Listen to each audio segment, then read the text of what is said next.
Hi everyone, मैं रविराज चौहान अपने YouTube channel maths on academy पे आप लोगों का स्वागत करता हूं। आज के सेशन में हम लोग देखने वाले हैं बिहार पुलिस का प्रैक्टिस सेट, जिसमें हम लोग आज इस वीडियो के माध्यम से सेट नंबर 1 लेकर के आए हैं और इसमें हम लोग देखेंगे मैथमेटिक्स, हिंदी, इंग्लिश, सामाजिक विज्ञान और विज्ञान के क्वेश्चन। तो सबसे पहले हम लोग देखते हैं मैथमेटिक्स। देखिए, मैथमेटिक्स का क्वेश्चन नंबर 1 आप लोग के स्क्रीन पे है। कहता है क्वेश्चन कि यदि x plus y, y plus z, z plus x बराबर 6:7:8 एवं x plus y plus z बराबर 14, तो जेड का मान ज्ञात करें। आप क्वेश्चन को देख भी सकते हैं। तो देखिए, कहता क्या है कि x plus y, y plus z, z plus x equal to 6:7:8 और x plus y plus z equal to 14। तो कहता है कि जेड का मान निकालें। तो देखिए, इसको बनाते कैसे हैं। सबसे पहले देखिए, बहुत बेसिक तरीका है। x plus Y equal to दे दिया 6, तो 6 को 6k मान लीजिए आप। ठीक है, अब क्या करा है कि y प्लस जेड। देखिए, y प्लस जेड का वैल्यू आपको कितना दे दिया, y प्लस जेड का वैल्यू आपको 7 दे दिया, तो क्या मान लीजिए 7k मान लीजिए। फिर z प्लस x का वैल्यू कितना दे दिया 8, तो 8k मान लिया। यानी किसी न किसी के पद में हम लोग क्या करना है, इसको मानना है। अब देखिए, दोनों को ऐड कीजिएगा, सभी को ऐड कीजिएगा तो आप पाइएगा कि x और x कितना हुआ 2x, y और y कितना हुआ तो 2y, और z और z कितना हुआ तो z और z आपका हो जाएगा 2z इक्वल टू हो जाएगा। देखिए 7 6 13, 13 और 8 कितना होगा 21, 1k हो गया। कितना होगा 21k। अब देखिए, इसमें दो, सभी में 2 कॉमन है तो 2 कॉमन ले लेते हैं। नहीं तो क्या बचेगा जी, इसमें भी 2 है, इसमें भी 2 है, इसमें भी 2 है, तो बचेगा x plus y plus z equal to 21k। अब देखिए, अब आप क्वेश्चन के अकॉर्डिंग एक बात ध्यान देते होंगे कि x plus y plus z का वैल्यू कितना दिया हुआ है 14 दिया हुआ है, तो क्या लिखेगा 2 × 14 इक्वल टू क्या हो जाएगा 21k। देखिए, कटे तो काट दीजिए। नहीं तो देखिए, आपको 7 से कट रहा है, 7 दूना 14, 7 3 का 21, यानी 2 दूना 4 बराबर क्या हो गया 3k। यानी अगर देखा जाए इसका वैल्यू तो हो जाएगा k इक्वल टू 4/3 आ गया। अब देखिए, आपको निकालना क्या है, जेड का मान निकालना है। क्या करना है, जेड का मान आपको निकालना है। तो देखिए, अगर हम लोग देखते हैं कि x plus y plus z equal to 14 दिया हुआ है और आपको जेड का मान निकालना है, तो देखिए, तो जेड बराबर क्या हो जाएगा, एक टोटल के टोटल यानी 14। अब माइनस में क्या होगा, देखिए आपको क्या नहीं चाहिए x प्लस वाई, क्योंकि तीनों को मिला के देखिए x plus y plus z बराबर 14, तो जेड बराबर क्या होगा 14 माइनस x प्लस वाई, जबकि x प्लस वाई का वैल्यू कितना है 6k है, इसके जगह पे क्या रख देंगे 6k। यानी हो जाएगा 14 माइनस 6k का वैल्यू कितना है जी 4/3, तो 4/3 3 दूना 6, यानी 14 माइनस क्या हो जाएगा 4 दूनी 8। अगर देखा जाए 14 में से 8 गया तो क्या बचेगा 6 बचेगा। और ऑप्शन की बात किया जाए तो ऑप्शन नंबर 1 इस क्वेश्चन का आंसर हो जाएगा। हम देखते हैं नेक्स्ट क्वेश्चन। देखिए, क्वेश्चन नंबर 2 आप देख भी सकते हैं। अब देखते हैं क्वेश्चन नंबर 2 क्या कहता है। कहता है कि यदि cot थीटा बराबर 9/17 तो कोसेक थीटा का मान ज्ञात कीजिए। ये ना कह रहा है जी। तो देखिए, cot थीटा क्या कर रहा है, cot थीटा बराबर 9/17 क्या कर रहा है 9/17, तो कह रहा है कि कोसेक स्क्वायर थीटा का मान ज्ञात कीजिए। देखिए, जब भी ऐसा क्वेश्चन पूछे तो करना क्या पड़ता है कि cot थीटा बराबर क्या होता है फॉर्मूला, तो cot थीटा बराबर होता है b/p। क्या होता है b/p, याद रखिएगा कि b/p होता है। अब देखिए, b का मान 9 दिया और p का मान 17 दिया, तो सबसे पहले क्या करना होगा आपको h का मान निकालना होगा। तो h बराबर क्या होता है जी, तो h बराबर होता है p² प्लस b²। नहीं तो p का मान देखिए कितना है 17, तो 17 का स्क्वायर क्या हो जाएगा 289 प्लस, और b का मान क्या दिया हुआ है 9, तो 9 का स्क्वायर कितना हो जाएगा 81। यानी 289 में 81 जब ऐड कीजिएगा तो क्या होगा 370 हो गया। क्या होगा 370। आपको मान किसका निकालना है, तो आप देख भी सकते हैं, कह रहा है कि कोसेक, क्या कर रहा है कोसेक स्क्वायर थीटा का मान निकालिए। यही ना कह रहा है जी, कोसेक स्क्वायर थीटा का। देखिए, कोसेक स्क्वायर थीटा बराबर क्या होता है फॉर्मूला h/p, स्क्वायर है ना जी। यहाँ पे देखिए, यहाँ पे स्क्वायर है तो आपको भी क्या करना होगा स्क्वायर डाल देना होगा। अब देखिए, h का वैल्यू की बात की जाए तो √370 दिया है, और p का वैल्यू देखा जाए तो p का वैल्यू कितना है 17, तो 17 रख दीजिए, स्क्वायर है तो स्क्वायर कर दीजिए। देखिए 370 बाई क्या हो जाएगा 17 का स्क्वायर 289, क्या हो जाएगा 289, क्योंकि जब रूट का स्क्वायर आप करते हैं तो क्या होता है, रूट हट जाता है, ठीक है। तो 370 और 17 का स्क्वायर किए तो क्या हुआ 289। अब इसको होल में बदलिए, देखिए 289 का एक बार टेबल पढ़िएगा 289, अब बच कितना जाएगा जी, तो देखिए अगर ऑप्शन के हिसाब से चलिएगा तुरंत आ जाएगा, यानी क्या बचेगा 81 बचेगा। देख लीजिए 9 1 10 के 0, 8 8 16 1 17 के 7 2 1 3, देख रहे हैं ना। फ्रैक्शन बदलते समय आप क्या कीजिएगा, ऑप्शन का सहारा ले लीजिएगा। देखिए ऑप्शन नंबर 4 इस क्वेश्चन का क्या हो गया, आंसर हो गया। तो देखते हैं नेक्स्ट क्वेश्चन। देखिए क्वेश्चन नंबर 3 क्या कहता है, और एक क्वेश्चन मेंसुरेशन का है, नहीं कह रहा है कि यदि एक घन का कुल पृष्ठ क्षेत्रफल 864 वर्ग सेंटीमीटर है तो घन का आयतन क्या होगा। देखिए बहुत इजी क्वेश्चन, प्रीवियस ईयर का क्वेश्चन है, जो कि बिहार पुलिस में क्वेश्चन ऑलरेडी ये पूछा जा चुका है। तो देखिए दिया क्या है कि घन का कुल पृष्ठ क्षेत्रफल, क्या कर रहा है, क्वेश्चन नंबर 3 है, घन का कुल पृष्ठ क्षेत्रफल, ये बताइए घन का कुल पृष्ठ क्षेत्रफल बराबर क्या होता है 6 गुने भुजा स्क्वायर। ऐसे क्वेश्चन को सॉल्व करने के लिए सबसे पहले फर्स्ट ऑफ ऑल मेंसुरेशन का क्वेश्चन को अगर आप सॉल्व करना चाहते हैं कि आपका कहीं से कोई प्रॉब्लम ना हो, तो सबसे पहले आपको फॉर्मूला याद करना होगा। तो देखिए तो घन का कुल पृष्ठ क्षेत्रफल बराबर होता है 6 गुने भुजा स्क्वायर, नहीं 6 गुने भुजा स्क्वायर का वैल्यू कितना दे दिया, तो इसमें दिया है 864। सबसे पहले क्या करना है, जो चीज दिया हो उसी का फॉर्मूला लगा के सॉल्व कर दीजिए। तो देखिए घन का कुल पृष्ठ क्षेत्रफल क्या होता है 6 गुने भुजा स्क्वायर, क्या इसका वैल्यू दिया हुआ है 864, तो 864 ए स्क्वायर बराबर देखा जाए तो 864 बट्टा में क्या हो जाएगा 6 हो जाएगा। काटिए इसको, 6 एकम 6, 6 चौका 24 और फिर 2 6 चौका 24, यानी ए स्क्वायर बराबर देखा जाए तो 144 आ गया। नहीं अब ए बराबर अगर देखा जाए तो स्क्वायर है तो इधर क्या हो जाएगा जी रूट चला जाएगा। अब बताइए ए बराबर क्या होगा 144 का वर्गमूल कितना होता है, तो 12 होता है। क्या होता है 12 होता है। अब क्या कर रहा है क्वेश्चन निकालने के लिए, कर रहा है कि घन का आयतन निकालिए। क्या निकालिए, आयतन, यानी घन का आयतन बराबर ये बताइए क्या होता है, तो भुजा क्यू होता है। क्या होता है भुजा क्यू, यानी 12 गुने 12 गुने 12, और जबकि 12 का क्यू क्या होता है, अगर नहीं याद है तो क्या कीजिए आप गुना करके देख लीजिए कि 12 गुने क्या होगा, तो 12 गुने होता है 1728, यानी 1728 सेंटीमीटर क्यूब। देखिए क्यू को आप घन कहते हैं, क्यू को क्या कहते हैं घन कहते हैं, इसलिए ऑप्शन नंबर 1 इस क्वेश्चन का आंसर हो गया। और देखते हैं नेक्स्ट क्वेश्चन। देखिए नेक्स्ट क्वेश्चन कहता क्या है कि 3 अंकों की बड़ी से बड़ी संख्या को 3 4 6 15 और 20 से विभाजित करने पर प्रत्येक स्थिति में शेषफल 1 प्राप्त होता है, तो उस संख्या के अंकों का योग क्या होगा। तो देखिए ऐसे क्वेश्चन को बनाते कैसे हैं, देखिए कह रहा है कि 3 अंकों की सबसे बड़ी संख्या को किससे भाग देना है जी, तो देना है आपको, देखिए इसमें क्वेश्चन नंबर कौन सा हो जाएगा, क्वेश्चन नंबर 4 हो गया। नहीं तो देना है आपको 3 4 6 15, क्या होना है 15 और 20 से भाग देने पर प्रत्येक दशा में एक शेष बचे, किसमें 3 अंकों की सबसे बड़ी संख्या में। तो सबसे पहले क्या करना है जी, इसका एलसीएम निकालिए। देखिए 3 4 6 15 और 20 का हम लोग एलसीएम निकालेंगे। देखिए जब इसका एलसीएम निकालिएगा, चलिए एलसीएम मैं निकाल के दिखा देता हूं कैसे निकाला जाता है। इसको क्या करेंगे 3 से काटेंगे, नहीं चाहे 2 से काटिए, 3 का 3, 2 दूना 4, 2 3 6, 2 5 15 के 15 हो जाएगा, और फिर 2 दहां 20, फिर देखिए फिर 2 से जा रहा है, फिर 2 से जाएंगे, ठीक है, तो 3 का 3, फिर 2 एकम 2, फिर 3, फिर 15, 3 2 5 10। अब क्या जाएगा जी 3 से जा रहा है, 3 एकम 3, फिर 3 एकम 3, 3 5 15, 5 के 5। अब देखिए 2 दूना 4, 4 3 12। अब देखिए 5 डबल है ना जी, तो एक बार और जाए तो 5 एकम 5 और 5 एकम 5, एक एक आ गया तो उसका कोई वैल्यू नहीं। अब देखिए अगर इसके एलसीएम की बात किया जाए तो एलसीएम बराबर क्या हो गया, तो जो आया तो 2 गुना 3 गुना 5, यानी कितना हुआ 2 दूना 4, 4 3 12, 12 5 60, इसका क्या हो गया जी एलसीएम हो गया। तो सबसे पहले आपको क्या करना है एलसीएम निकालना है। अब कह रहा है कि 3 अंकों की सबसे बड़ी संख्या, ये बताइए कि 3 अंकों की, अगर 3 अंकों की बड़ी संख्या देखा जाए, सबसे बड़ी संख्या देखा जाए तो क्या होता है जी, तो 3 अंकों की सबसे बड़ी संख्या होगा 3 गुना 9, यानी 999 होता है 3 अंकों की सबसे बड़ी संख्या।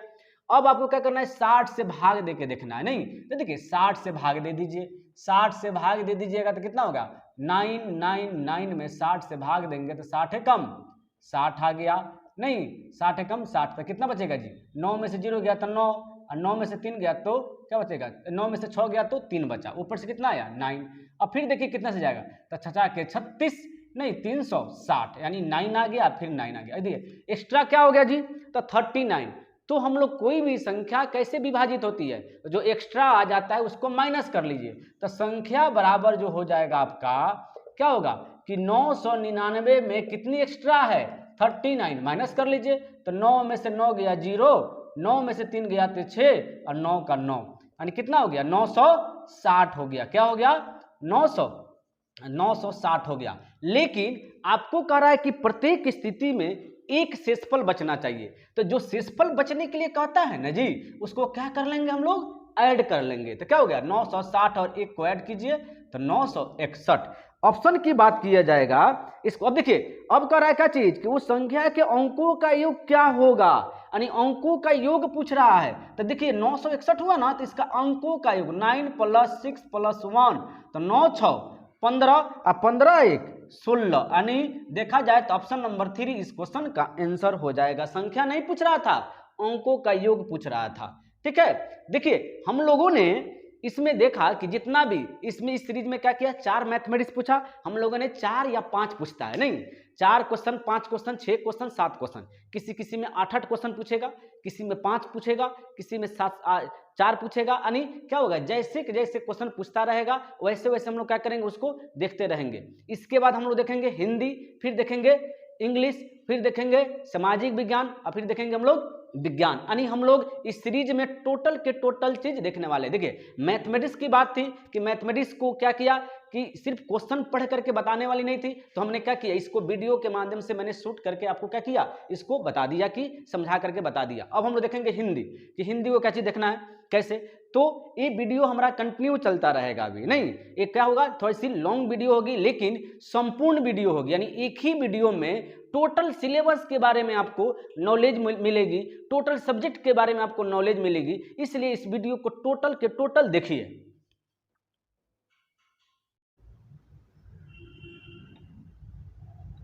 अब हम देखते हैं क्वेश्चन नंबर 1 हिंदी को। सबसे पहले हिंदी देखते हैं कि किस क्रम में निश्चय सर्वनाम का सही उदाहरण है। ऑप्शन ए की बात किया जाए तो ऑप्शन ए में कहता है कि अरे नालायक तू इधर क्या कर रहा है। 2 में देखा जाए तो 2 में कहता है कि इस पुस्तक को देखो यह कितनी उपयोगी है। 3 में कहता है कोई कुछ भी कहे हमें क्या। ऑप्शन 4 में कहता है आपका शुभ नाम क्या है। तो इसमें बताना है आपको कि इसमें निश्चय यानी निश्चय सर्वनाम क्या है। तो देखिए निश्चय सर्वनाम इसमें अगर देखा जाए तो ऑप्शन नंबर 2 यानी इस पुस्तक को देखो यह कितनी उपयोगी है। कहने का मतलब क्या है कि निश्चयवाचक संज्ञा क्या होता है, सर्वनाम क्या होता है, यह वह ए वे, ये सब के सब क्या है निश्चयवाचक सर्वनाम है। यानी इसका आंसर क्या हो जाएगा ऑप्शन नंबर 2 इस पुस्तक को देखें यह कितनी उपयोगी है, यानी जिसे संकेत किया जाता है। क्या कहता है, संकेत किया जाता है। और हम देखते हैं क्वेश्चन नंबर 2। देखिए क्वेश्चन नंबर 2 क्या कहता है कि कौन सा क्रम सही नहीं है। ऑप्शन ए कर्मनिष्ठ अधिकरण तत्पुरुष समास है। 2 पुरुषोत्तम बहुव्रीहि समास है। 3 आपद मस्तक अव्ययभाव समास है। 4 मंद बुद्धि कर्मधारय तत्पुरुष समास है। अगर देखा जाए तो इसमें कह रहा है कि इसमें कौन सा सही नहीं है। देखिए इसमें सही नहीं है वो क्या है, पुरुषोत्तम, यानी जो पुरुषों में उत्तम होता है उसे क्या कहते हैं, पुरुषोत्तम कहते हैं। और पुरुषोत्तम क्या हो जाएगा, तो पुरुषोत्तम हो जाएगा तत्पुरुष समास, यानी अधिकरण तत्पुरुष समास हो जाएगा। जबकि यहाँ पे क्या दिया हुआ है, बहुव्रीहि समास दिया हुआ है। इसलिए बहुव्रीहि का मतलब क्या होता है, अन्य पद प्रधान हो, नहीं तो पुरुषोत्तम कहने से अन्य पद प्रधान नहीं होता है, इसलिए ये गलत है। अब हम देखते हैं नेक्स्ट क्वेश्चन, क्वेश्चन नंबर 3। देखिए क्वेश्चन नंबर 3 में क्या कहता है, क्वेश्चन नंबर 3 कहता है कि किस क्रम में अयादि संधि नहीं है। ऑप्शन ए की बात किया जाए तो ऑप्शन ए में कहता है नि प्लस अस्त यानी नयस्त। 2 में कहता है श्रो प्लस अक श्रावक। 3 में कहता है ओ प्लस इक गवेंद्र। और 4 में कहता है गय प्लस अन गायन। इसमें कह रहा है कि अयादि संधि नहीं है। तो देखिए अयादि संधि नहीं है तो इसमें कौन नहीं है, नी प्लस अस्त, यानी ऑप्शन नंबर ए इस क्वेश्चन का आंसर हो जाएगा, क्योंकि नी प्लस अस्त यानी नयस्त ये क्या है, यन संधि है। क्या है, यन संधि है। अब हम देखते हैं नेक्स्ट क्वेश्चन, क्वेश्चन नंबर 4। देखिए क्वेश्चन नंबर 4 में क्या कहता है क्वेश्चन नंबर 4 में कहता है, क्वेश्चन नंबर 4 में कहता है कि किस क्रम में अशुद्ध वाक्य है, किस क्रम में अशुद्ध वाक्य है। ऑप्शन ए की बात किया जाए तो ऑप्शन ए में कहता है कंस की हत्या कृष्ण ने की थी, यानी इसमें बताना है कि अशुद्ध क्या लिखा गया है। 2, उन्नति के मार्ग में बाधाएं भी आती है। ऑप्शन 3, मैंने इस काम में बड़ी भूल की। 4, प्रेम करना तलवार की धार पर चलना है।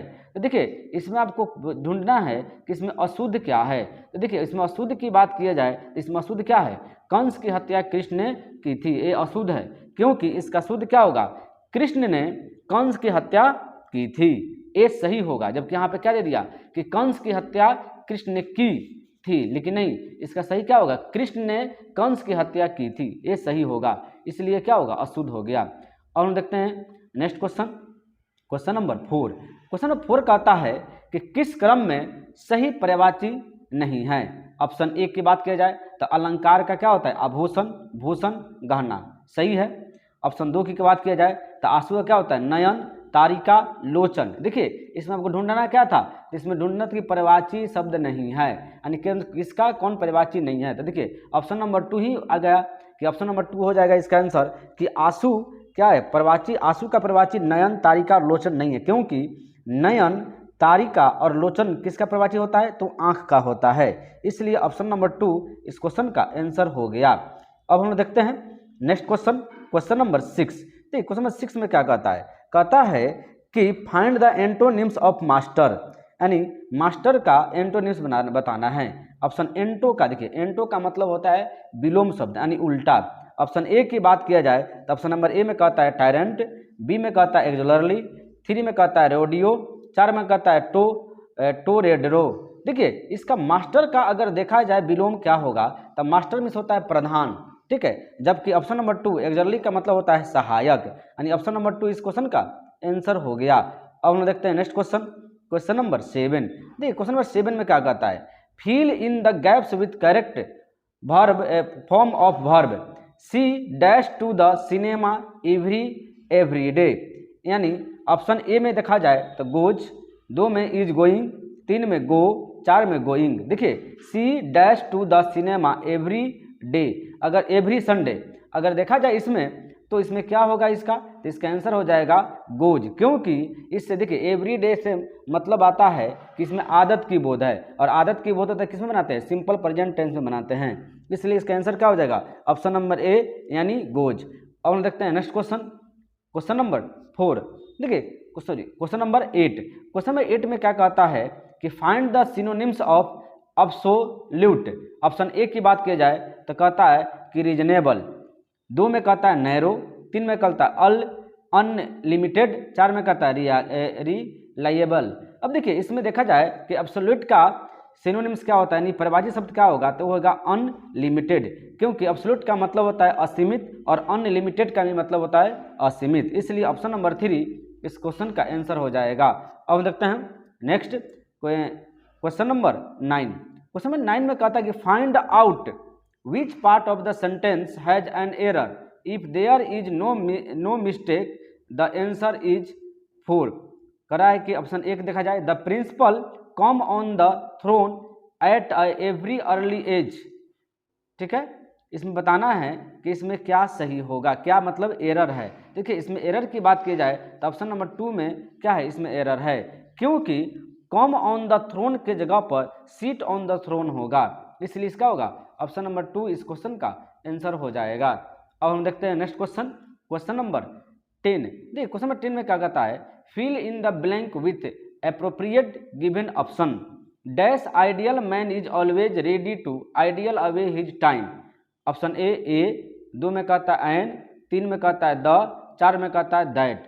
तो देखिए that's ideal man is always ready to ideal away his time. तो देखिए इसके आंसर की बात की जाए तो क्या हो जाएगा, एन हो जाएगा, क्योंकि देखिए आई क्या है, आइडियल, आ रहा है तो क्या होगा, आर्टिकल का प्रयोग होता है, यानी कौन सा, तो इसमें लग जाएगा भवेल, यानी एन का भवेल, एन का हो जाएगा, क्योंकि आई क्या है, भवेल है, इसलिए एन का यूज होगा।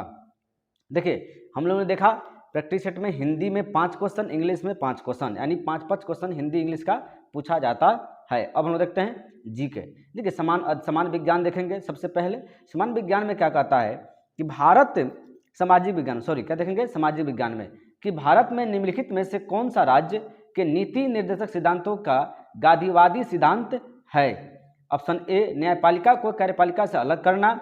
2, ग्राम पंचायत का गठन करना। 3, समान नागरिक संहिता का संरक्षण करना। 4, समान काम के लिए समान वेतन। तो देखिए इसमें अगर देखा जाए कि भारत में निम्नलिखित में से कौन सा राज्य के नीति निर्देशक सिद्धांतों का गांधीवादी सिद्धांत है, तो वो कौन सा है, ग्राम पंचायतों का गठन करना। यानी ऑप्शन नंबर 2 इस क्वेश्चन का आंसर हो जाएगा। तो देखिए ग्राम पंचायत का गठन अगर देखा जाए तो नीति निर्देशक सिद्धांत क्या करा है, नीति निर्देशक सिद्धांत यानी ऑप्शन नंबर क्या होगा 2। नीति निर्देशक सिद्धांत से अंतर्गत आता है ग्राम पंचायत का गठन करना। देखिए नीति निर्देशक सिद्धांत भाग 4 का अंतर्गत आता है, ठीक है, 36 से 51 तक। और ग्राम पंचायत का गठन किसमें, तो अनुच्छेद 40 के अंतर्गत होता है। अब हम देखते हैं next question number 12। Question number 12 कहता है कि भारतीय संविधान का निम्नलिखित में से कौन सा अनुच्छेद जबरन श्रम को प्रतिबंधित करता है और शोषण को रोकता है। ऑप्शन ए की बात किया जाए 20, अनुच्छेद 19। ऑप्शन नंबर 3 कहता है कि अनुच्छेद 25। ऑप्शन नंबर 4 कहता है कि अनुच्छेद 23। तो देखिए शोषण को रोकता है यानी शोषण के निषेध करता है, तो उसका आंसर क्या हो जाएगा, ऑप्शन नंबर 4 यानी अनुच्छेद 23। तो याद रखिएगा कि भारतीय संविधान में अनुच्छेद 23 जबरन श्रम को प्रतिबंधित करता है और शोषण को रोकता है, इसलिए इसका आंसर क्या हो जाएगा, ऑप्शन नंबर 4। अब हम देखते हैं नेक्स्ट क्वेश्चन नंबर हो जाएगा 13। देखिए क्वेश्चन नंबर 13 में क्या कहता है कि किसी कल्याण राज्य का सर्वाधिक महत्वपूर्ण उत्तरदायित्व है। ऑप्शन ए, निजी संपत्ति को परिरक्षित कर रखना। 2 में कहता है जनता के धर्म का संवर्धन। 3 में कहता है शोषण पर नियंत्रण। और 4 में कहता है मूल अधिकारों के अतिक्रमण को रोकना। तो देखिए इसका आंसर की बात किया जाए तो इसका आंसर क्या हो जाएगा, शोषण पर नियंत्रण। यानी किसी कल्याण राज्य का सर्वाधिक महत्वपूर्ण उत्तरदायित्व है शोषण पर नियंत्रण करना। देखिए और याद रखिएगा शोषण पर नियंत्रण किस अनुच्छेद के अंतर्गत होता है, तो अनुच्छेद 38 के अंतर्गत होता है। अब हम लोग देखते हैं नेक्स्ट क्वेश्चन नंबर आपका हो जाएगा, क्वेश्चन नंबर हो जाएगा आपका 15। देखिए क्वेश्चन नंबर 15 में क्या कहता है कि किस किंग जॉर्ज पंचम ने किस वर्ष में भारत का ताज ग्रहण किया था।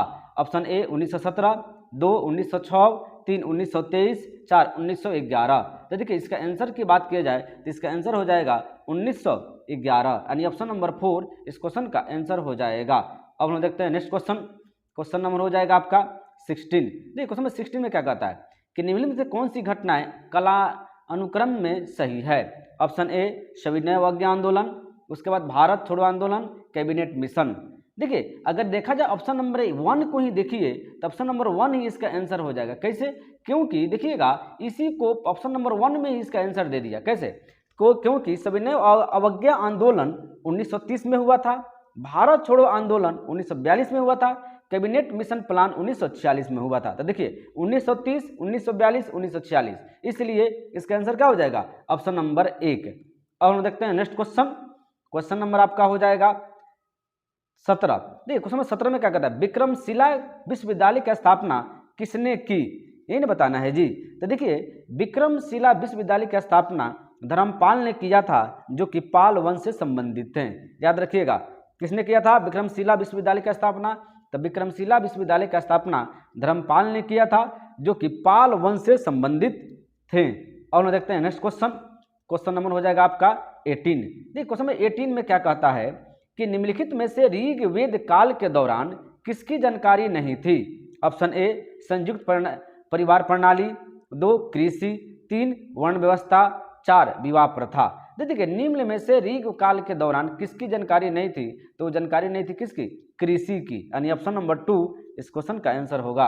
अब हम देखते हैं नेक्स्ट क्वेश्चन नंबर आपका हो जाएगा 20। देखिए क्वेश्चन नंबर 20 में क्या कहता है, क्वेश्चन नंबर 19 अबुल फजल ने लिखा था। तो अबुल फजल ने क्या लिखा था, तो अबुल फजल ऑप्शन ए में देखा जाए बाबरनामा, 2 हुमायूंनामा, 3 अकबरनामा, 4 आलमगीरनामा। देखिए अबुल फजल जो लिखा था वो लिखा था अकबरनामा, यानी ऑप्शन नंबर 3 इस क्वेश्चन का आंसर हो जाएगा। यानी अबुल फजल क्या लिखा था, अकबरनामा लिखा था। और हम देखते हैं नेक्स्ट क्वेश्चन, क्वेश्चन नंबर 14। देखिए क्वेश्चन नंबर 14 क्या कहता है, क्वेश्चन नंबर 14 कहता है कि भक्ति संतों में निम्न में से कौन सर्वाधिक उत्कृष्ट थे। ऑप्शन ए रामदेव, 2 तुलसीदास, 3 कबीर, 4 नामदेव। देखिए भक्ति संतों में निम्न में से कौन सर्वाधिक उत्कृष्ट थे, तो वो थे कबीर थे। कौन थे? कबीर थे। तो कबीर कैसे थे जी? क्योंकि कबीर निर्गुण का वो क्या किए थे, व्यवस्था में निर्गुणवादी थे वो कबीर, और वो ईश्वर में विश्वास करते थे। ठीक है, यानी ऑप्शन नंबर 3 इस क्वेश्चन का आंसर हो जाएगा। अब हम देखते हैं नेक्स्ट क्वेश्चन, क्वेश्चन नंबर हो जाएगा 21। निम्नलिखित में से कौन सा कार्य मनुष्य द्वारा किया जाने वाला है जो पारिस्थितिकी संतुलन में बाधा डालता है। ऑप्शन ए वन महोत्सव, 2 वन रोपण, 3 लकड़ी काटना, 4 सामाजिक मानविकी। यानी देखा जाए तो निम्न में से कौन सा कार्य मनुष्य द्वारा किए जाने वाला पारिस्थितिक संतुलन में बाधा डालता है, तो वह डालता है कौन? लकड़ी काटना। यानी ऑप्शन नंबर 3 इस क्वेश्चन का आंसर हो गया। अब हम देखते हैं नेक्स्ट क्वेश्चन, क्वेश्चन नंबर हो जाएगा आपका 22। भारत रत्न को सर्वप्रथम पाने वाला कौन सा था। ऑप्शन ए की बात किया जाए तो कह रहा है सी राजगोपालचारी, ऑप्शन ए में कहता है कि सीवी रमन, 2 में कहता है सी राजगोपालचारी, 3 में कहता है कि वी कृष्णमूर्ति, और 4 में कहता है नेशनल मंडेला। तो देखिए इसमें 4 में कहा है नेशनल मंडेला। भारत रत्न को सर्वप्रथम पाने वाला कौन था, तो वो था कौन? सी राजगोपालचारी। यानी ऑप्शन नंबर 2 इस क्वेश्चन का आंसर हो जाएगा। याद रखिएगा कि सी राजगोपालचारी और सरदार सर्वपल्ली राधाकृष्णन, याद रखिएगा सी राजगोपालचारी और सर्वपल्ली राधाकृष्णन को दोनों को एक साथ भारत रत्न मिला था। और भारत रत्न का शुरुआत किससे कब से हुई थी? 1954 ईस्वी में हुई थी। याद रखिएगा कि भारत रत्न की शुरुआत कब हुई थी, तो भारत रत्न की शुरुआत आपको 1954 में हुई थी। सर्वप्रथम किसको मिला था? सी राजगोपालचारी और सर्वपल्ली राधाकृष्णन को मिला था। अब हम देखते हैं नेक्स्ट क्वेश्चन, क्वेश्चन नंबर हो जाएगा 23। देखिए क्वेश्चन नंबर 23 में क्या कहता है कि बिहार एवं उत्तर प्रदेश के राज्यों को संयुक्त सिंचाई परियोजना है। ऑप्शन ए दामोदर वैली परियोजना, 2 कोसी परियोजना, 3 सन बैराज परियोजना, 4 गंडक परियोजना। तो याद रखिएगा कि इसका आंसर हो जाएगा कौन सा? गंडक परियोजना। यानी बिहार एवं उत्तर प्रदेश राज्यों की संयुक्त सिंचाई का परियोजना जो है वो कौन है? गंडक परियोजना है। इसलिए इसका आंसर क्या हो जाएगा? Option number 4। अब हम लोग देखते हैं नेक्स्ट क्वेश्चन, क्वेश्चन नंबर हो जाएगा आपका 24। कहता है कि भारत और पाकिस्तान के बीच अंतर्राष्ट्रीय सीमा किसके द्वारा सीमांकित की गई थी। Option A McMahon line, 2 Durand line, 3 red Cliff line, 4 Maggi note line. तो देखिए भारत और पाकिस्तान के बीच अंतर्राष्ट्रीय सीमा किसके द्वारा सीमांकित की गई थी, तो वो की गई थी रेड क्लिफ के द्वारा। यानी ऑप्शन नंबर 3 इस क्वेश्चन का आंसर हो जाएगा। और कब की गई? तो 17 अगस्त 1947 को। याद रखिएगा कब किया गया था? 17 अगस्त 1947 को। अब हम देखते हैं नेक्स्ट क्वेश्चन, क्वेश्चन नंबर 25। देखिए क्वेश्चन नंबर 25 क्या कहता है? तो क्वेश्चन नंबर 25 कहता है कि राष्ट्रीय पोषण संस्थान एक अनुसंधान संस्था है जो इस राज्य में स्थित है। ऑप्शन ए आंध्र प्रदेश, 2 हिमाचल प्रदेश, 3 मध्य प्रदेश, 4 उत्तर प्रदेश। तो राष्ट्रीय पोषण संस्था एक अनुसंधान संस्था है जो किस राज्य में मिलता है, तो वो किस राज्य में स्थित है, तो वो है आंध्र प्रदेश में। यानी ऑप्शन नंबर ए इस क्वेश्चन का आंसर हुआ। और हम देखते हैं next question, question number 26। Question number 26 में क्या कहता है कि भारत में पनडुब्बी जल यात्रा करने वाले पहले राष्ट्रपति कौन थे। Option A K R. Narayanan, 2 doctor APJ Abdul Kalam, 3 V Giri, 4 N Sanjiva Reddy. यानी क्वेश्चन कह रहा था कि भारत में पनडुब्बी में जल यात्रा करने वाले पहले राष्ट्रपति कौन थे, तो कौन थे जी? वो थे डॉक्टर APJ अब्दुल कलाम। यानी ऑप्शन नंबर 2 इस क्वेश्चन का आंसर हो गया। अब हम देखते हैं नेक्स्ट क्वेश्चन, क्वेश्चन नंबर 27। देखिए क्वेश्चन नंबर 27 क्या कहता है? क्वेश्चन नंबर 27 कहता है कि माइका खान पाया जाता है। ऑप्शन ए जमशेदपुर में, 2 कोडरमा में, 3 धनबाद में, 4 बोकारो में। नहीं तो देखिए माइका खान पाया जाता है, तो माइका खान पाया जाता है कोडरमा में। कहाँ पाया जाता है? कोडरमा में। और कोडरमा में क्या निकलता है जी? तो कोडरमा में अभ्रक निकलता है। क्या निकलता है? अभ्रक निकलता है। और याद रखिएगा विश्व में ये हम लोग का स्थान अभ्रक के मामले में प्रथम है। ठीक है, कोडरमा यानी माइका खान कोडरमा कहाँ पे है? तो ये झारखंड में है। याद रखिएगा कहाँ पे है? झारखंड में है। यानी माइका खान पाया जाता है कोडरमा में, जो कि झारखंड में है, जहां से अभ्रक सबसे ज़्यादा मात्रा में निकलता है और भारत विश्व में प्रथम स्थान रखता है अभ्रक के उत्पादन में। और हम देखते हैं next question, question number 28। Question number 28 में कहता है कि एनी बेसेंट मूलतः नागरिक थी कहाँ की? ऑप्शन ए ब्रिटिश की, 2 आयरिश की, 3 फ्रेंच की, 4 अमेरिकन। एनी बेसेंट मूलतः नागरिक थी, ब्रिटिश थी। कौन थी? ब्रिटिश थी। और याद रखिए कि यह 1917 में ये क्या बनी थी? भारतीय राष्ट्रीय कांग्रेस के अध्यक्ष भी बनी थी एनी बेसेंट। और हम देखते हैं नेक्स्ट क्वेश्चन, क्वेश्चन नंबर आपका हो जाएगा 29। निम्न में से कौन सा विद्रोह सिद्धों तथा कान्हों से संबंधित है? ऑप्शन ए संथाल क्रांति, 2 कोल विद्रोह, 3 मुंडा विद्रोह और 4 इनमें से कोई नहीं। तो यहाँ कहता है क्वेश्चन कि निम्न में से कौन सा विद्रोह जिसमें सिद्धू तथा कानू, कहीं कहीं देखा सिद्धू और कानू संबंधित है, तो संबंधित है संथाल क्रांति से, यानी 1855 की जो संथाल क्रांति थी उससे संबंधित है सिद्धू और कानू थे। और हम देखते हैं नेक्स्ट क्वेश्चन। अब नेक्स्ट क्वेश्चन देखते हैं। नेक्स्ट क्वेश्चन कहता है कि काजीरंगा नेशनल पार्क कहाँ स्थित है? ऑप्शन ए असम में, 2 पश्चिम बंगाल, 3 मध्य प्रदेश, 4 मणिपुर। तो काजीरंगा नेशनल पार्क स्थित है, तो वो स्थित है कहाँ पे? असम में। याद रखिए काजीरंगा नेशनल पार्क असम में स्थित है। अब हम देखते हैं नेक्स्ट क्वेश्चन, क्वेश्चन नंबर 32। कहता है कि पार्लियामेंट्री सिस्टम में कार्यकारिणी किसके प्रति जवाबदेही होते हैं? देखिए पार्लियामेंट्री सिस्टम में कार्यकारिणी किसके द्वारा, किसके तरफ से, मतलब किसके प्रति जिम्मेदार होते हैं? तो ऑप्शन ए राष्ट्रपति, 2 विधायिका, 3 लोकसभा, 4 न्यायपालिका। तो ये होते हैं लोकसभा के प्रति जिम्मेवार होते हैं। ऑप्शन नंबर 3 इस क्वेश्चन का आंसर हो जाएगा। अब हम देखते हैं नेक्स्ट क्वेश्चन, क्वेश्चन नंबर 33। वह कौन सा विख्यात दक्षिणी हिंदू राजा था जिसने बंगाल की खाड़ी को पार कर सुमात्रा, जावा और मलेशिया के कई राज्यों पर विजय प्राप्त की थी?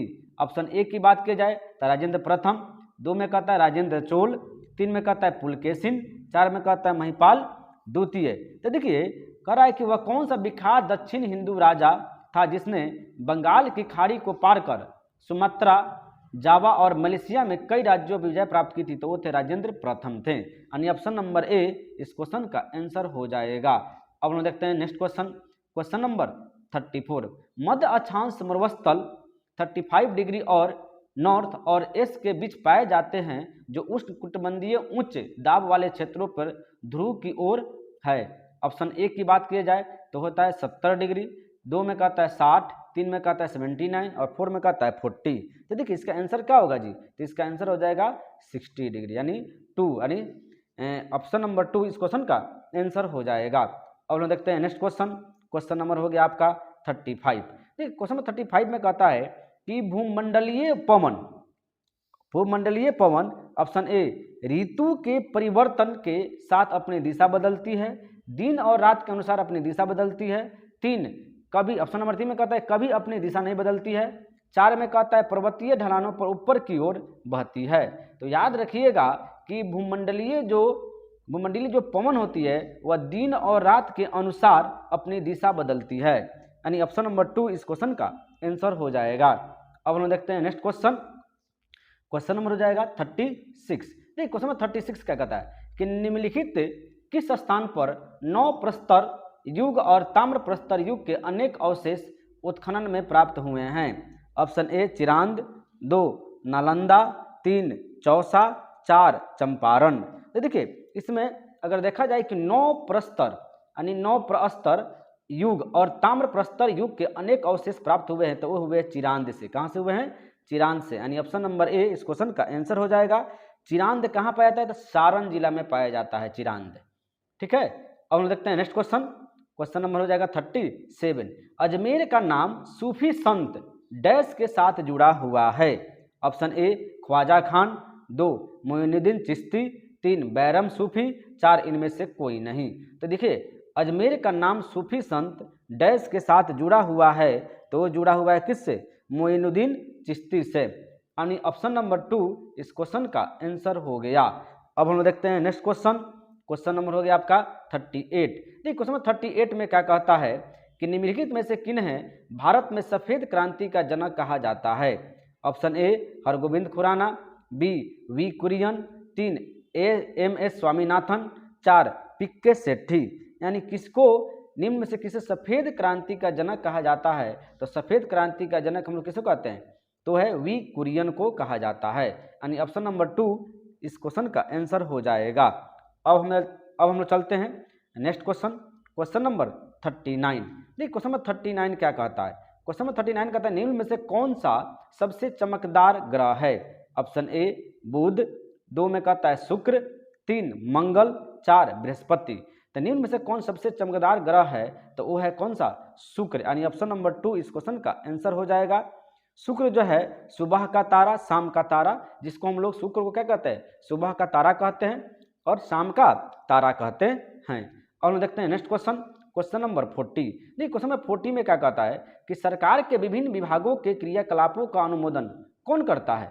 ऑप्शन ए विधानसभा के सदस्य, 2 राज्य स्टेट असेंबली के अध्यक्ष, 3 जिला परिषद के सदस्य, 4 इनमें से कोई नहीं। तो देखिए सरकार के विभिन्न विभागों के क्रियाकलापों का अनुमोदन कौन करता है, तो वो करता है कौन, तो इनमें से कोई नहीं होगा, क्योंकि इसका देखिए देखिए सरकार के विभिन्न विभागों के क्रियाकलापों का अनुमोदन कौन करता है, तो वो करता है विधानसभा। क्या करता है, विधानसभा सरकार करता है, जबकि विधानसभा के सदस्य दिया हुआ है, यहाँ पे सरकार का कोई वर्णन नहीं है, इसलिए इस क्वेश्चन का आंसर क्या हो जाएगा, 4। याद रखिएगा कि किसी भी राज्य में विभिन्न विभागों की क्रियाकलापों का अनुमोदन कौन करता है, तो विधानसभा सरकार करती है, न कि सदस्य करते हैं। ठीक है, सरकार इस ऑप्शन में नहीं, इसलिए आंसर क्या हो जाएगा, ऑप्शन नंबर 4 इनमें से कोई नहीं। अब हम देखते हैं नेक्स्ट क्वेश्चन, क्वेश्चन नंबर हो जाएगा आपका 41।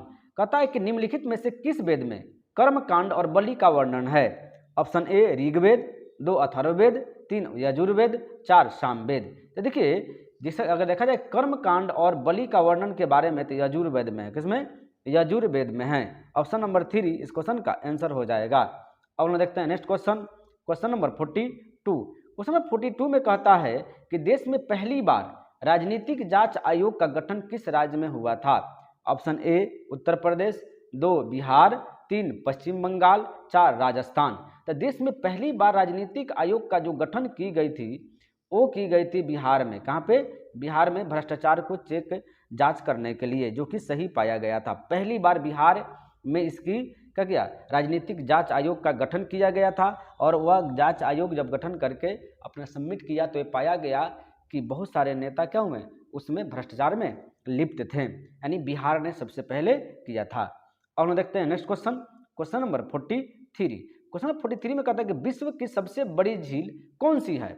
Option A Lake Victoria, 2 Lake Superior, 3 Caspian सागर, 4 काला सागर। आपको बताना है कि इसमें सबसे बड़ी झील कौन सी है। तो सबसे बड़ी झील कौन सी है जी, तो ये है कैस्पियन सागर। यानी ऑप्शन नंबर 3 इस क्वेश्चन का आंसर हो गया।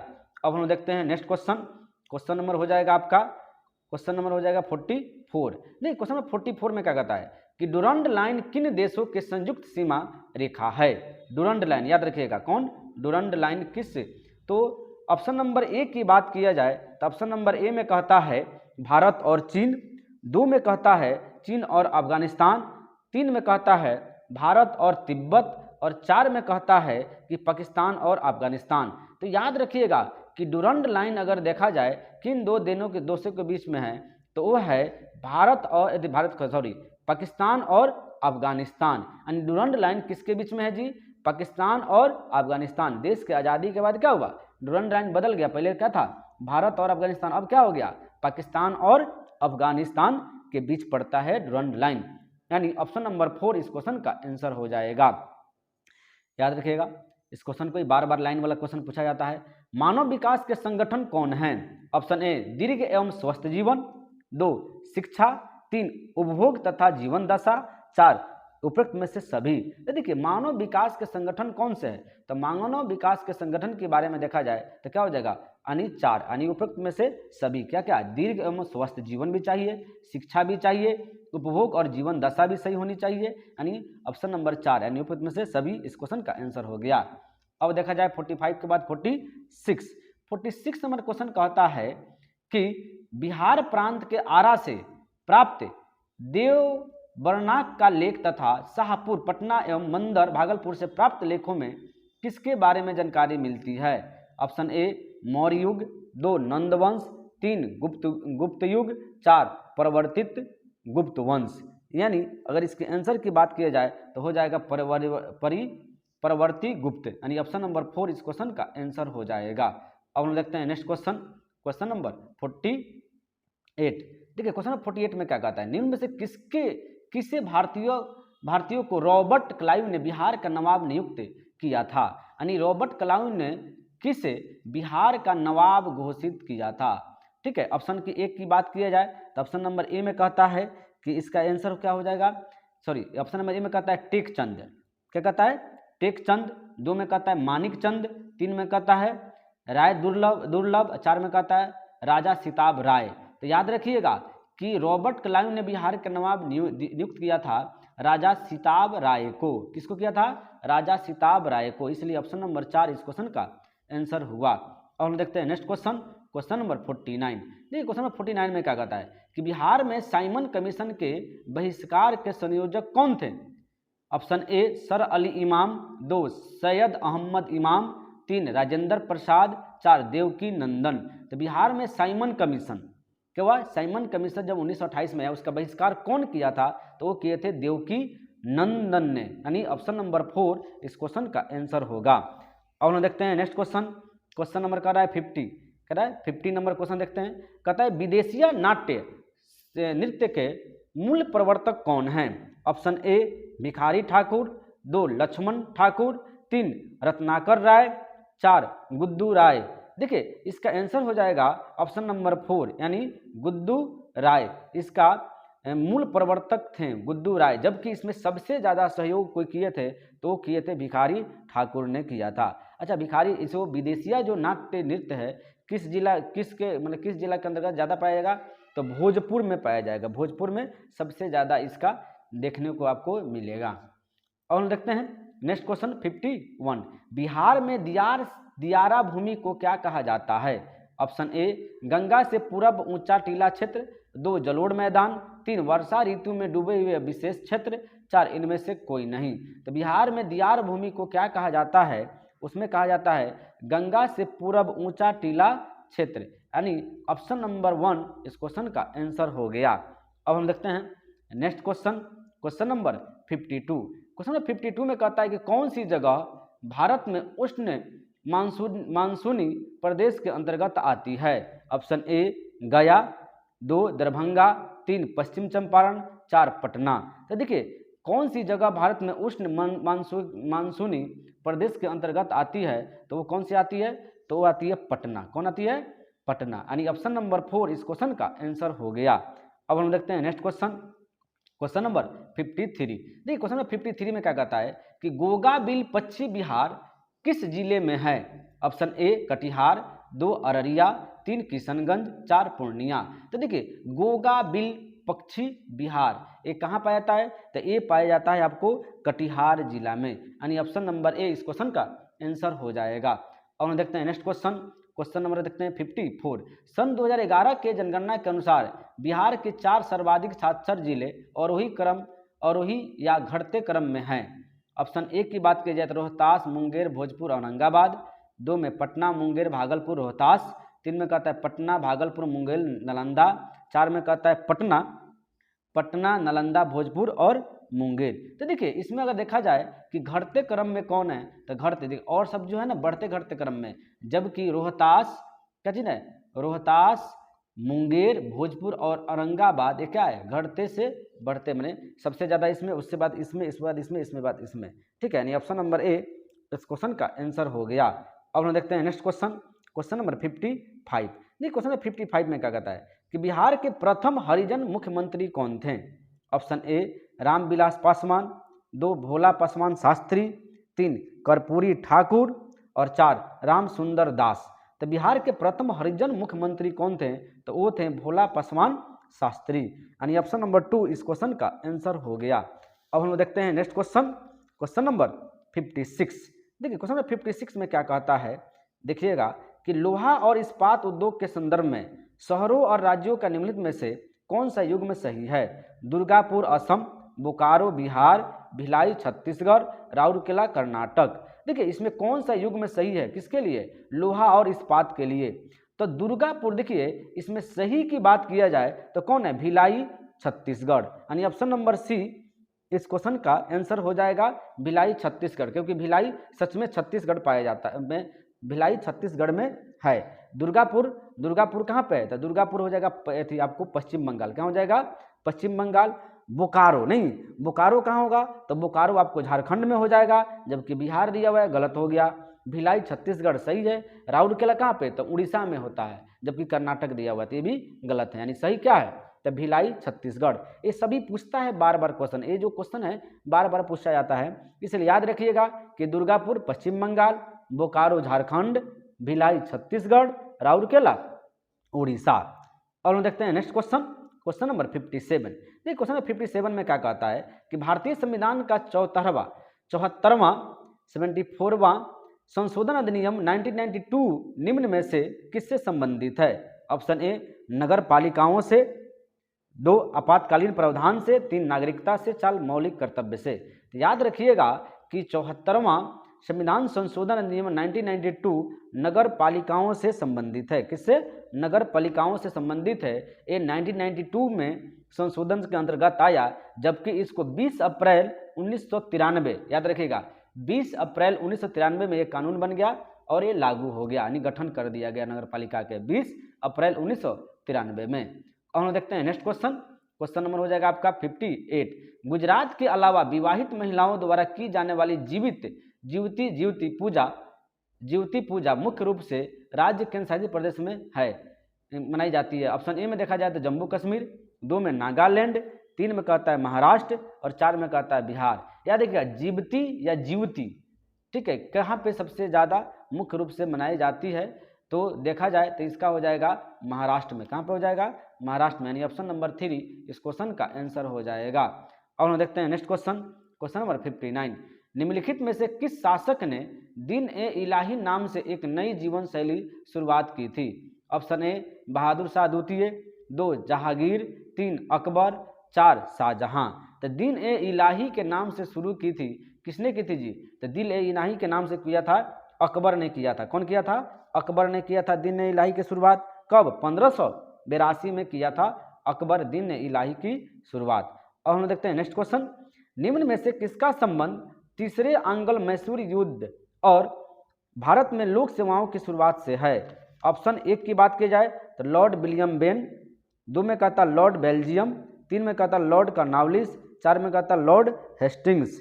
यानी किसकी संबंध इसमें जो है तीसरे आंग्ल मैसूर युद्ध और भारत में लोक सेवाओं की शुरुआत करने से है? तो भारत में लोक सेवा शुरुआत कौन किया था? और वो किया था लॉर्ड कर्नवालिस किया था, और इसी के समय में तीसरे आंग्ल युद्ध हुआ था 1790 से 1792। और हम देखते हैं नेक्स्ट क्वेश्चन, क्वेश्चन हो जाएगा आपका 61 में कहता है मौर्य वंश ने निम्न में से किस राजवंश के बाद मगध पर शासन किया था? मौर्य वंश।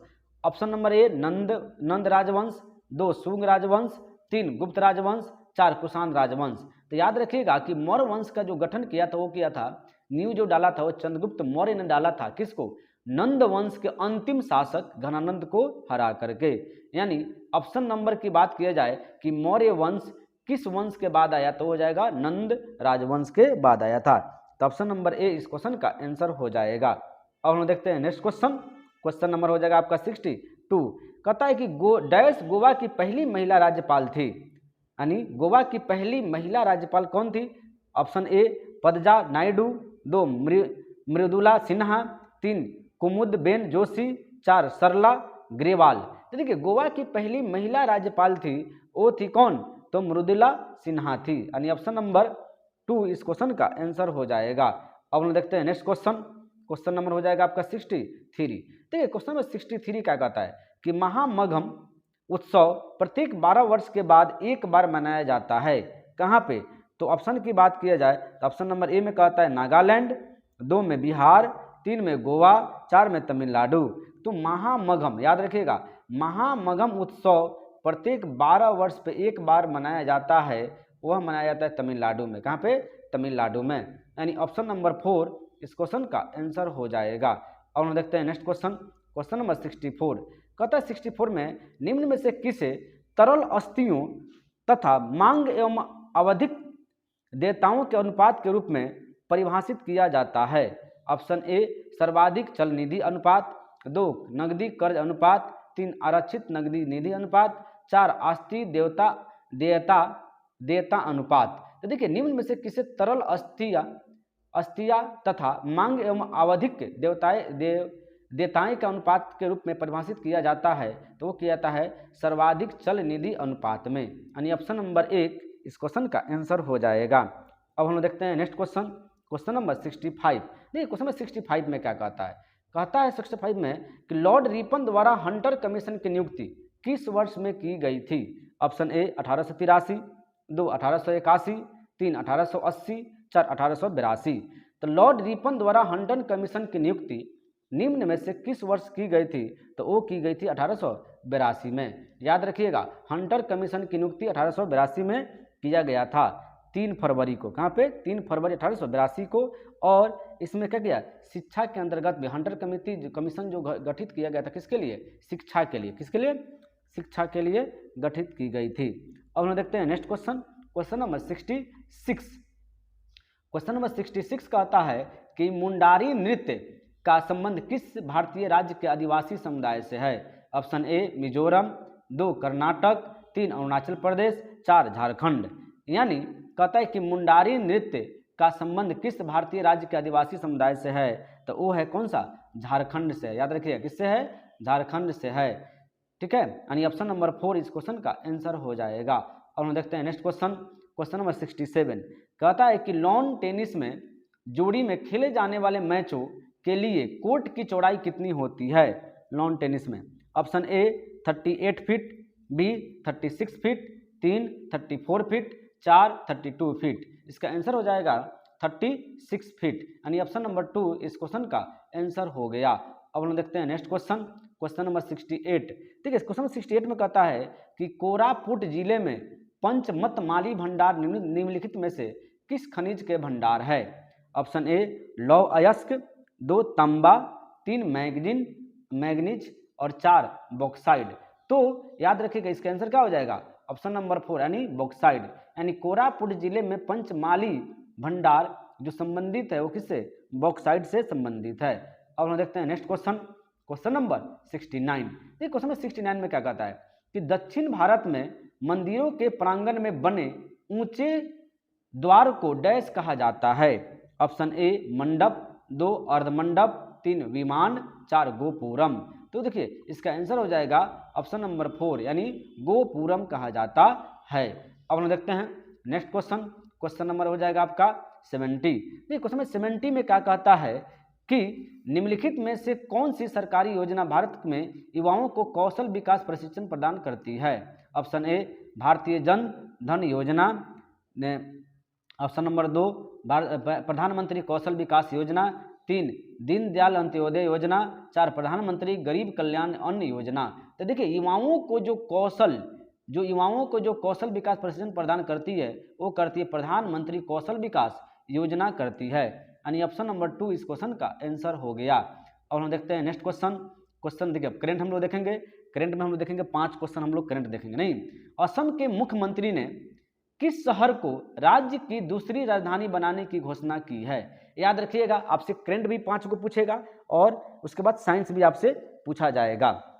देखिए तो असम के मुख्यमंत्री ने किस शहर को राज्य की दूसरी राजधानी बनाने की घोषणा की है? असम के मुख्यमंत्री। नहीं, ऑप्शन ए की बात की जाए तो गुवाहाटी, 2 में कहता है सिलचर, 3 में कहता है जोरहाट और 4 में कहता है डिब्रूगढ़। तो देखिए असम के मुख्यमंत्री ने किस शहर को राज्य की दूसरी राजधानी बनाने की घोषणा की है? तो वो हो जाएगा आपको डिब्रूगढ़, यानी ऑप्शन नंबर 4 इस क्वेश्चन का आंसर हो जाएगा।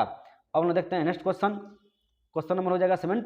देखिए क्वेश्चन नंबर 72 क्या कहता है कि केंद्रीय बजट 2025-26 में कुल कितना व्यय आवंटित किया गया है? ऑप्शन ए की बात किया जाए तो ऑप्शन ए में कहता है कि 45 लाख करोड़ रुपए, 2 में कहता है 50.65 लाख करोड़ रुपए, 3 में कहता है 55 लाख करोड़ रुपए, 4 में कहता है 60 लाख करोड़ रुपए। तो देखिए केंद्रीय बजट 2026 में कुल कितना व्यय आवंटित किया गया है, तो वो किया गया है 50.65 यानी 50.65 लाख करोड़ रुपए को आवंटन किया गया है व्यय करने के लिए, यानी ऑप्शन नंबर 2 इस क्वेश्चन का आंसर हो गया। अब हम देखते हैं नेक्स्ट क्वेश्चन। क्वेश्चन नंबर हो जाएगा आपका 73।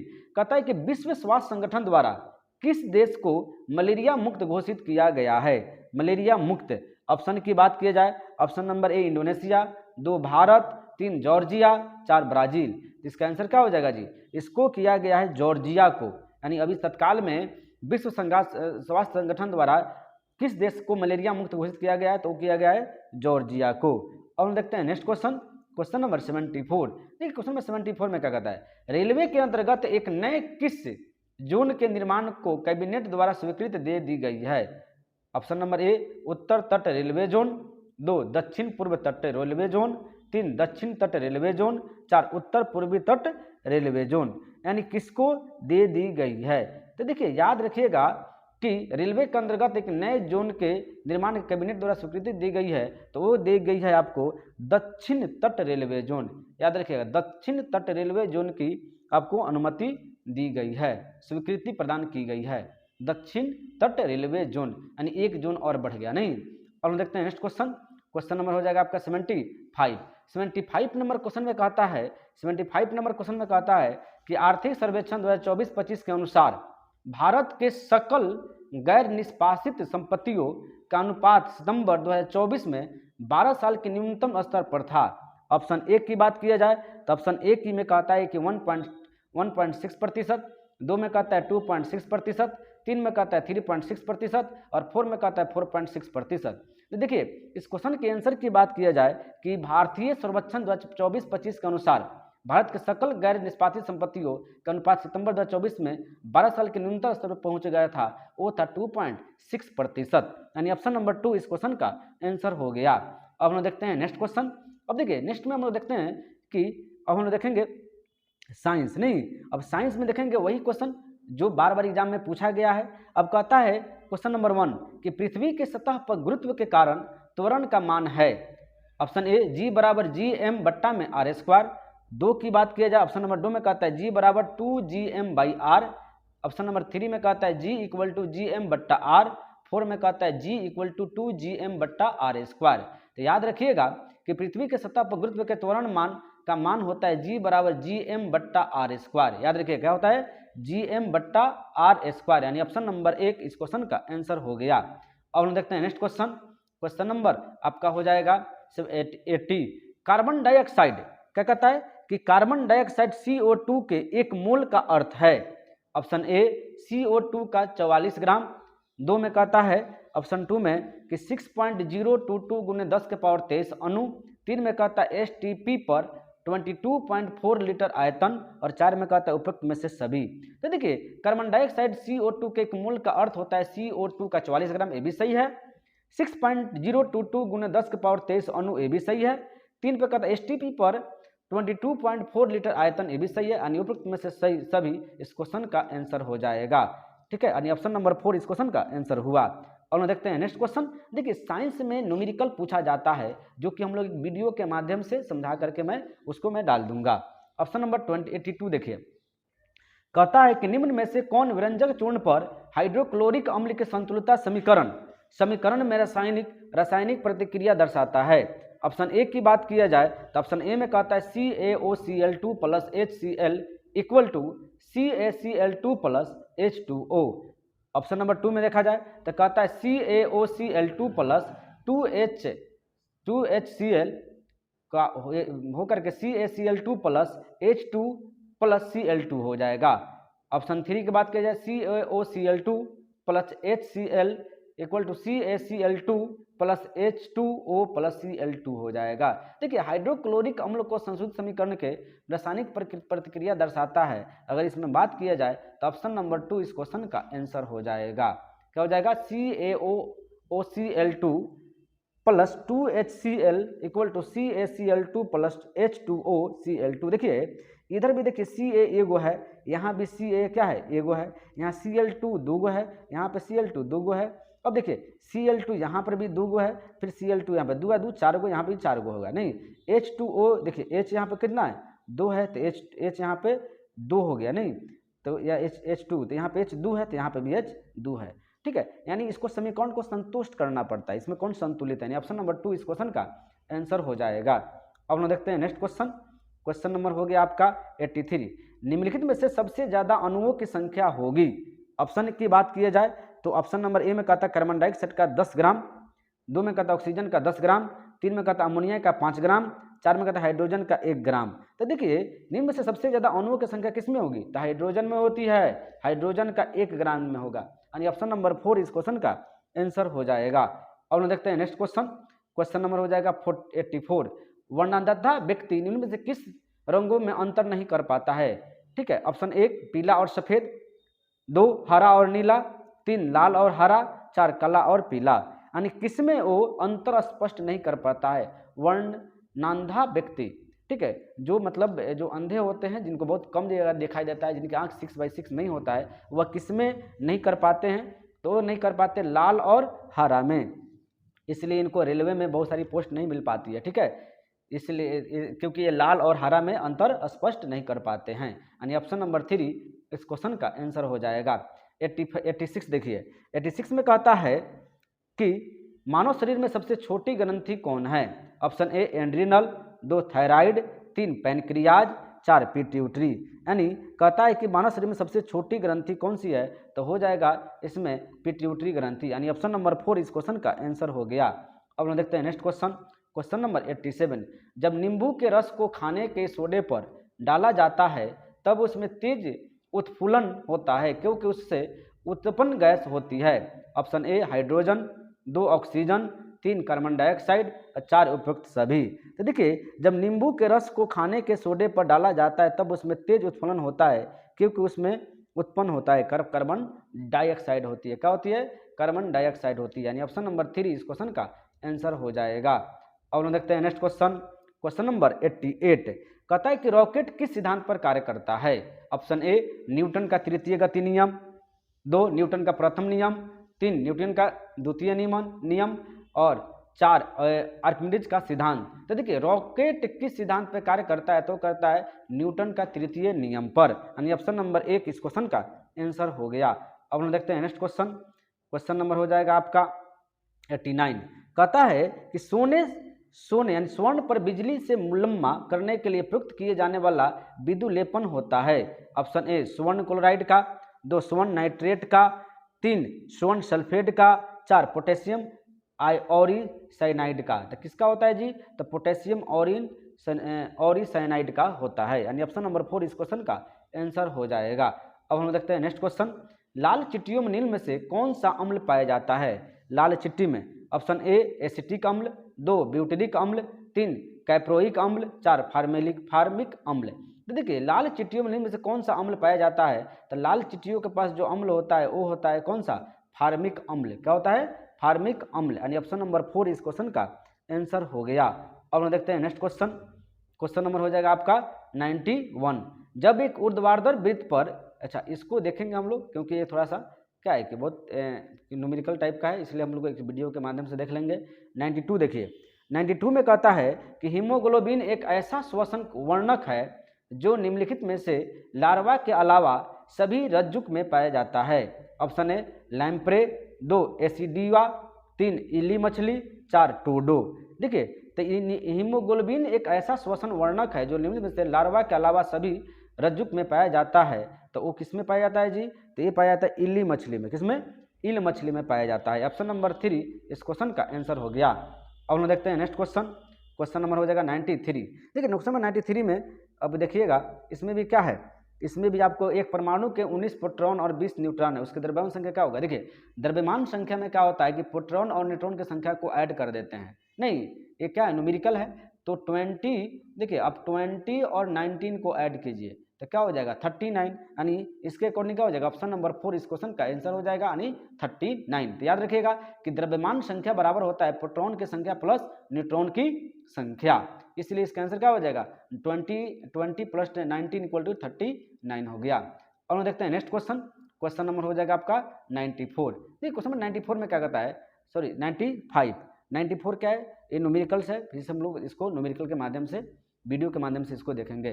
पानी में अस्थायी कठोरता को किसका प्रयोग करके दूर किया जाता है? ऑप्शन ए CaOH2, 2 में कहता है CaCO3, 3 में कहता है HCl, 4 में कहता है CaCl2। देखिए इस क्वेश्चन के आंसर की बात किया जाए कि पानी में अस्थायी कठोरता को किससे दूर किया जाता है? कैल्शियम हाइड्रोक्साइड ना, तो ऑप्शन नंबर ए यानी CaOH2 से दूर किया जाता है। देखिए मेरी प्रयास यही थी कि आपको बिहार पुलिस का इस बार की जो वैकेंसी होने वाली है, परीक्षा होने वाली है, उसको मैं अभी से प्रैक्टिस सेट लगाऊं और हमने बड़ी बारीकी तरीका से हिंदी, इंग्लिश, साइंस, सामाजिक विज्ञान, करेंट अफेयर और मैथमेटिक्स, इन सभी के सभी सेक्शन को मैंने उठाया और आपको बड़ा विस्तृत ढंग से मैंने आपके सामने इसको लाया।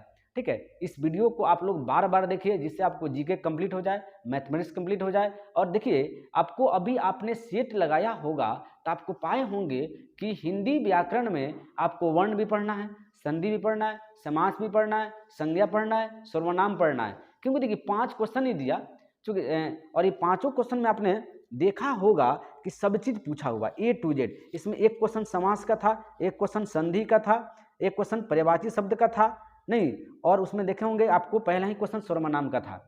यानी आपको हिंदी को भी कंप्लीट करके रखना है, उसमें 5 नंबर आपको आर्टिकल देखना, आपने इंग्लिश में लगाया।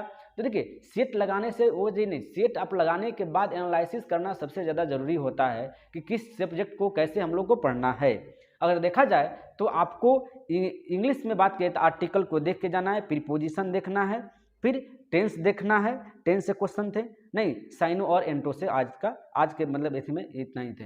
और करेंट अफेयर 5 को जो हमने करेंट अफेयर लगा दिया। ठीक है, सामाजिक विज्ञान, और आप लोग सामाजिक विज्ञान के अलावा आप लोग साइंस भी देख रहे होंगे बड़ा बेहतरीन तरीका से। मेरी यही प्रयास है कि आपके रिजल्ट 100% श्योर है और मैं यही शुभकामना करता हूँ कि इस बार आपको वर्दी जरूर मिले। ठीक है, अगर मेरी वीडियो का कंटेंट आपको अच्छा लग रहा है तो लाइक कीजिए, कमेंट कीजिए, सब्सक्राइब कीजिए, अब वीडियो को शेयर जरूर से जरूर कीजिए। Thank you.